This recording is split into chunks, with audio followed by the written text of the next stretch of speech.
శ్రీ గురు గణేశ మేధా దక్షిణామూర్తి సహిత శ్రీ బాలా త్రిపురసుందరై నమః. సనాతనం ప్రేక్షకులకు శుభోదయం. మీ కుటుంబంలో ఎటువంటి సమస్య ఉన్నప్పటికీ ఆ సమస్య నిదానించడానికి, తీరడానికి, లేదా మీకు ఏదైనా ఒక కష్టం ఉంది, ఆ కష్టం తొలగడానికి వినాయక చవితి నాడు చేసుకోవాల్సినటువంటి ఒక తేలికైనటువంటి పరిహారాన్ని ఇక్కడ మీకు చెప్తున్నాను. వాస్తవానికి వినాయక చవితితో ప్రారంభం చేసి 21 రోజులు చేయవలసిన పరిహారం. దీంట్లో వ్యవధి ఉంది కానీ చాలా అద్భుతమైనటువంటి ఫలితాలను ఇస్తుంది.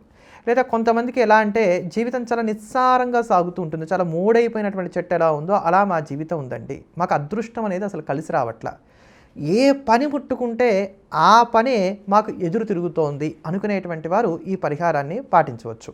మనం ధర్మబద్ధమైనటువంటి మార్గంలో ఉంటున్నాం, మన శ్రమలో ఎక్కడా లోపం లేదు, కానీ ఎక్కడ ఏ ఇబ్బంది కలుగుతుందో తెలియట్లేదు, ఏమీ కలిసి రావట్లేదు అనుకునే వారందరూ ఈ పరిహారాన్ని వినాయక చవితి నుంచి కూడా ప్రారంభం చేసి 21 రోజుల పాటు చేయండి, మంచి ఫలితాలని అందుకోగలుగుతారు. ఈ 21 రోజులు కూడా పెద్ద కష్టపడవలసినటువంటి పనేం లేదు. వినాయక చవితి నాడు ఎలాగో మీరు వినాయకుడిని పూజిస్తారు, దీంతో సంబంధం లేకుండా ప్రత్యేకించి ప్రతిరోజు కూడా, అంటే వినాయక చవితితో ప్రారంభం చేసి ప్రతిరోజు కూడా 21 రోజుల పాటు స్నానం చేసి శుభ్రమైనటువంటి వస్త్రాలు కట్టుకొని వినాయకుడి యొక్క ప్రతిమకు పసుపుతోటి కుంకుమ పువ్వుతోటి బొట్టు పెట్టండి. వినాయక చవితి నాడు మనం తెచ్చుకునేటువంటి మట్టి గణపతి అదంతా వేరే వ్యవహారం, దాంతో సంబంధం లేకుండా ఒక ప్రత్యేకమైనటువంటి మూర్తి మనకి ప్రతినిత్యం ఇంట్లో ఉంటుంది కదా. అందరిలో వినాయకుడి విగ్రహం అయితే ఉంటుంది, వినాయకుడి విగ్రహం లేనటువంటి ఇల్లు అయితే ఉండదు. చిన్నదో పెద్దదో ఉంటుంది, లేదా ఫోటో అయినా ఉంటుంది. ఆ ఫోటో అయితే ఫోటో, మూర్తి అయితే మూర్తి, దానికి కాస్త పసుపుతోటి కుంకుమ పువ్వుతోటి బొట్టు పెట్టండి. ఆవునే దీపం వెలిగించండి, చందనపు సువాసన వచ్చేటువంటి అగరవత్తులు వెలిగించండి. మీకు తోచిన ప్రకారంగా వినాయకుడికి పూజ చేయండి.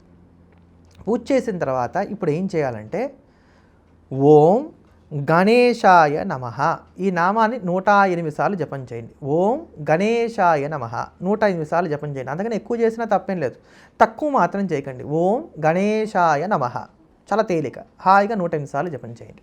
ఇలా 108 సార్లు జపం చేసి స్వామివారికి ఉండ్రాలు నైవేద్యంగా సమర్పించి మంగళహారతి ఇచ్చి బయటకు వచ్చేయండి, దేవుడి గదిలోంచి బయటకు వచ్చేయండి. లేదా తర్వాత మీ పనులు ఏమున్నాయో అవన్నీ మీరు చూసుకోండి.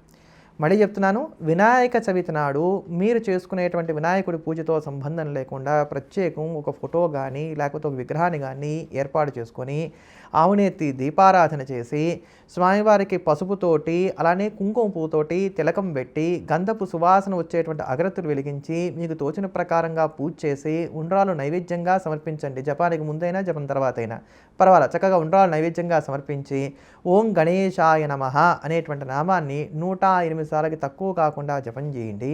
మంగళహారతి ఇవ్వండి జపం అయిన తర్వాత, అంతే, మీ పరిహారం అయిపోయింది. ఇలా వరుసగా 21 రోజుల పాటు చేయండి. 21వ రోజు ఏం చేయాలంటే ఒక బ్రాహ్మడికి భోజనం పెట్టండి. లేదు భోజనం పడ్డానికి ఇంటికి పిలిచి కుదరట్లేదు అనుకున్నట్లయితే ఇంటికి పిలిచి చక్కగా కాళ్ళు కడిగి బ్రాహ్మడికి స్వయం పాకం ఇవ్వండి. ఇంటికి పిలిచి మీ ఇంట్లోనే ఈ స్వయం పాకం ఇవ్వండి. స్వయం పాకం ఇచ్చి యథాశక్తి దక్షిణ తాంబూలాలు ఇచ్చి నమస్కారం చేసుకుని, ఇది ఒక్కటే ఇందులో ఉన్నటువంటి ఖర్చు, కాస్త బేరు చేయండి. చక్కగా స్వయం పాకం ఇవ్వండి, అలానే యథాశక్తి దక్షిణ తాంబూలాలు ఇవ్వండి, నమస్కారం చేసుకోండి.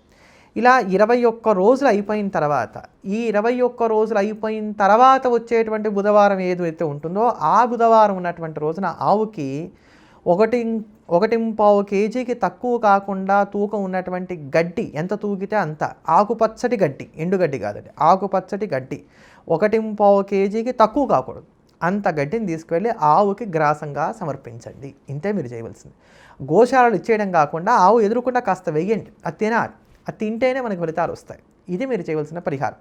దీంతోపాటు ఇంక ఇక్కడి నుంచి ప్రతిరోజు కానీ, ప్రతిరోజు అవకాశం లేదనుకుంటే ప్రతి బుధవారం కానీ, ఇలానే ప్రతి బుధవారం కానీ ప్రతిరోజు కానీ మీరు చక్కగా వినాయకుడికి బొట్టు పెట్టండి, పసుపుతోటి కుంకుమ పువ్వుతోటి, అలానే దీపం వెలిగించండి, ఆవునేతితోటి గంధపు సువాసన వచ్చేటువంటి అగరవత్తులు వెలిగించండి, ఉండ్రాళ్ళ యొక్క భోగాన్ని సమర్పించండి.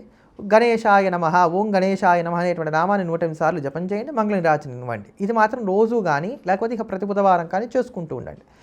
త్వరలోనే మంచి మార్పు వస్తుంది. అదృష్టం కలగడం అనేది వినాయకుడి యొక్క కృప వల్ల కలుగుతుంది.